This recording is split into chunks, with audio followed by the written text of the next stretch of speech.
आज मैं लेकर आया हूं आपके लिए अपने वादे के मुताबिक पार्ट 2 लाइव ऑपरेशन खजाना का भाग 2 लेकर आया हूं। अगर आपने इसका पार्ट 1 नहीं देखा है तो इसका पार्ट 1 जरूर देखिएगा, तभी आपकी समझ में इसकी पूरी डिटेल आएगी। और इसका पार्ट 1 का लिंक मैं इसके डिस्क्रिप्शन बॉक्स में दे दूंगा, आप वहां से सीधे उसमें पहुंच सकते हैं। तो चलिए चलते हैं वीडियो की ओर।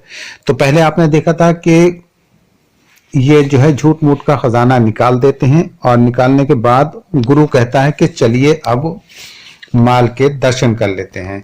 ध्यान देने लायक बात यह है कि माल के दर्शन सभी घर वालों को, जो भी वहां मेंबर्स होते हैं, सबको एक साथ नहीं कराए जाते, बल्कि एक एक आदमी को अलग अलग झाड़ फूंक कर अपनी बाहों में भरकर खूब खौफ ज़दा करके कि कहीं उस पर जिन्नात अटैक न कर दें, इस बात का ख्याल रखते हुए मोमबत्ती की धीमी रोशनी में माल के दर्शन कराए जाते हैं।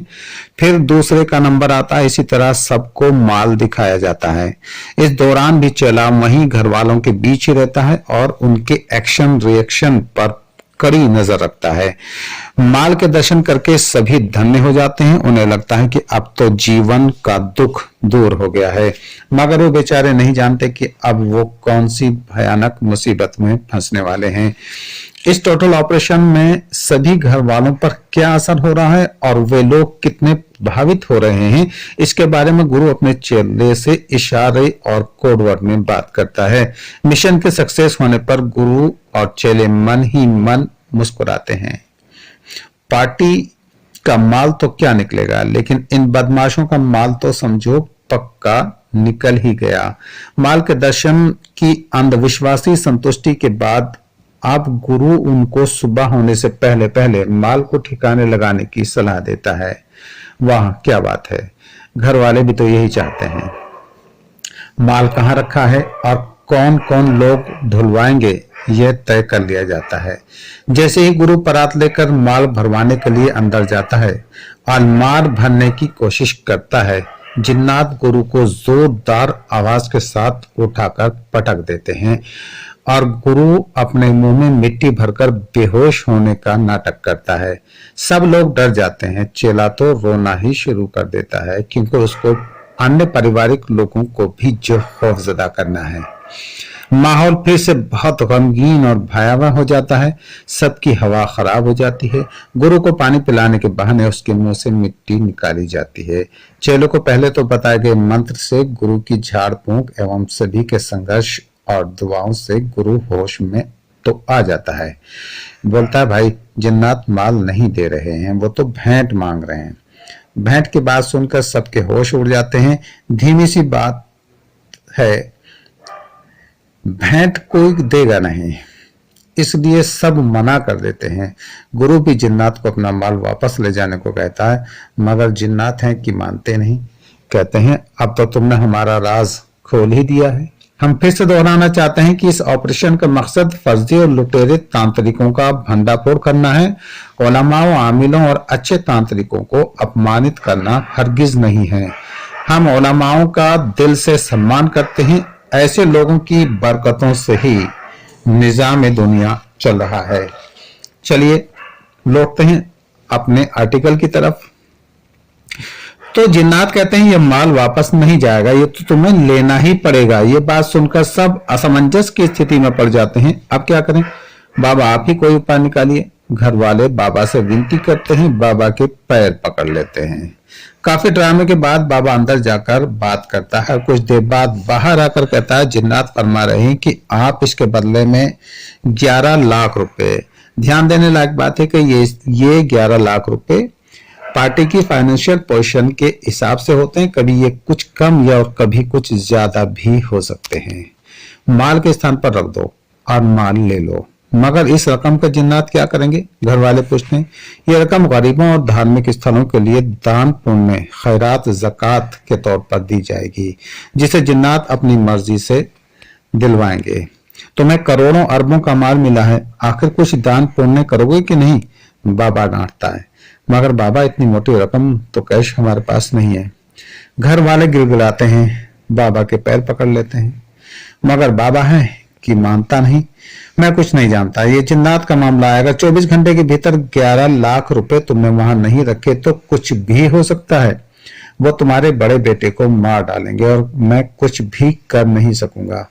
गुरुजी सख्ती से कहता है और इधर उधर के उदाहरण देकर उन्हें खूब डरा देता है।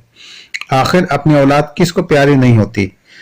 अपनी औलाद की जान बचाने और माल मिलने की मिलीजुली भावनाओं के साथ घर, मकान, दुकान, प्लॉट, गाड़ी, जेवर बेचकर तय समय सीमा के भीतर रकम का इंतजाम किया जाता है।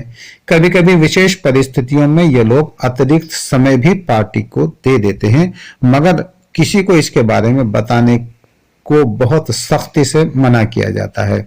पैसों का इंतजाम कर बाबा को सौंप दिए जाते हैं, मगर बाबा तो बहुत पहुंचे हुए हैं, बहुत ऊंचे हैं, उन्हें भला मोह माया से क्या लालच। वे तो पैसों को हाथ भी नहीं लगाते। पूरे 11 लाख रुपए गिनकर हरे कपड़े में लपेटकर बड़े आदर के साथ मालिक के हाथों से ही माल वाले स्थान पर चढ़ा दिए जाते हैं। और इस दौरान बाबा कोई झूठ मूठ का मंत्र भी पढ़ता है और जिन्नात को संबोधित भी करता है। कुछ देर बाद गुरु अपने धोती वाले लिबास में ही अंदर प्रवेश करता है और वहां बैठकर झूठ मूठ के मंत्र काफी देर तक पढ़ता रहता है। अखबारी कागज की गड्डियां, मिठाई का डिब्बा, नारियल या कोई दूसरा सामान वैसे ही हरे कपड़े में लपेटकर गुरु अपने चेले को वहां ले जाकर रखवा देता है और असल रकम बड़ी होशियारी से उड़ाकर बैग में रख लेते हैं। अब बाबा पहले से ही तयशुदा मंदिर, कुटिया, पहाड़, गुफा, जंगल अथवा किसी और स्थान पर पूजा पाठ अथवा चादर आदि चढ़ाने की तुरंत आज्ञा देते हैं। कहते हैं हमारे साथ चलो और फिर हम वापस आकर तुम्हें ये माल निकाल कर देंगे। जल्दी करो, समय निकला जा रहा है। इन लोगों को इस टाइम से इतनी जल्दी कराई जाती है कि उन्हें बिल्कुल भी सोचने समझने का मौका नहीं दिया जाता है। ये इन बदमाशों का वहां से निकलने का एक खास फंडा होता है। ये घर वालों को सोचने समझने का समय बिल्कुल नहीं देते। बाबा की आज्ञा का तुरंत अनुपालन होता है। बाबा माल वाले कमरे को अपने हाथ से लॉक करके चाबी ले जाते हैं और कमरे के पास भी किसी को जाने को मना किया जाता है। अपने इच्छित स्थान पर जाने के बाद वहां भी बाबा ड्रामे करता है। बार बार पटकी खाकर जिन्नात या पीर साहब के नाराज होने का खासा नाटक करता है। बोलता है मैं यहाँ पढ़ाई कर रहा हूँ, आप तुरंत जाकर अगरबत्ती जलाओ। साथ ही कोई और ऐसा खास काम भी बता देता है कि मालिक को वहां से वापस घर आना ही पड़ता है। बस बाबा का मिशन तो पूरा हुआ। अब उनके माल का क्या होगा। गुरु चेला वहां से निकलकर घर की ओर निकलते हैं और फोन पर पार्टी से संपर्क बनाए रखते हैं। हर रोज कोई न कोई नया बहाना बनाकर उन्हें संतुष्ट करते रहते हैं। मालिक भी बाबा का खूब सम्मान करता है क्योंकि बाबा ने अपने प्राणों पर खेलकर माल निकाला और कुछ लिया भी नहीं। फिर इतनी मोटी रकम भी तो घर पर ही रखी है। गुरु हर हाल में ये कोशिश करता है कि मालिक किसी भी कीमत पर कमरा न खोलने पाए। आखिर एक दिन तो भेद खुलना ही है। जिस दिन मालिक कमरा खोलकर देख लेता है, बस उसी दिन गुरु चेले के ड्रामे की फाइल बंद हो जाती है। मालिक खून के आंसू रोने पर मजबूर हो जाता है तो आपस में ही एक दूसरे पर आरोप प्रत्यारोप मढ़े जाते हैं। कुछ पाखंडियों के लूटने का तरीका दूसरा होता है। वे मालिक की वित्तीय स्थिति भांपने के बाद माल निकालकर सोना या चांदी के कुछ सिक्के मालिक को दे देते हैं और बोलते हैं यहाँ कई बर्तन दबे हुए हैं, ये ऊपर वाले बर्तन के सिक्के हैं, आप इन्हें सुनार से चेक कराओ, सही होंगे तो सारा माल निकाल लेंगे।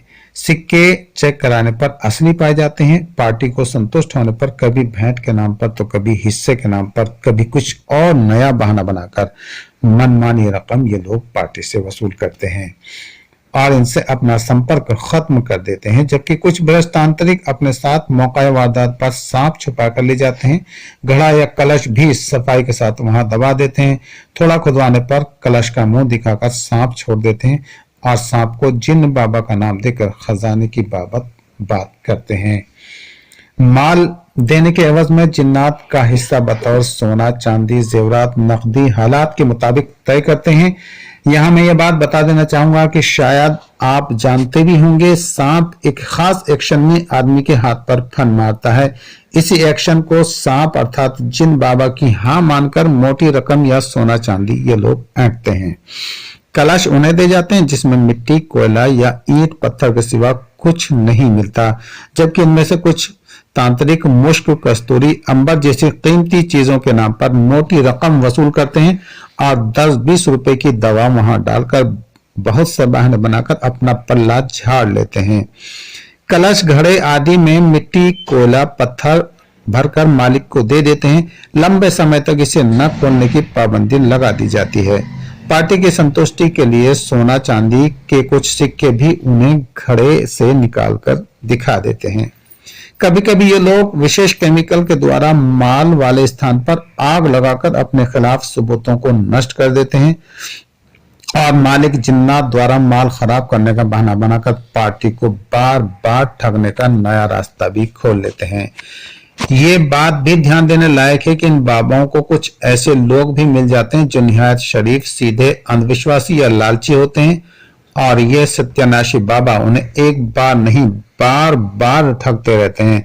ठगने के ये नए नए फार्मूले तो इनके पास होते ही हैं, उसकी कोई कमी इनके पास नहीं होती। तो लोग आज भी खुलेआम लोगों का खून चूस रहे हैं और सरकार आंखों पर पट्टी बांधे चुपचाप तमाशा देख रही है।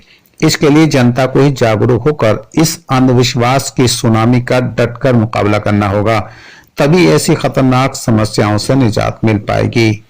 तो अब आप समझे, इन पाखंडी बाबाओं से आप नो मोर उल्लू बनेंगे।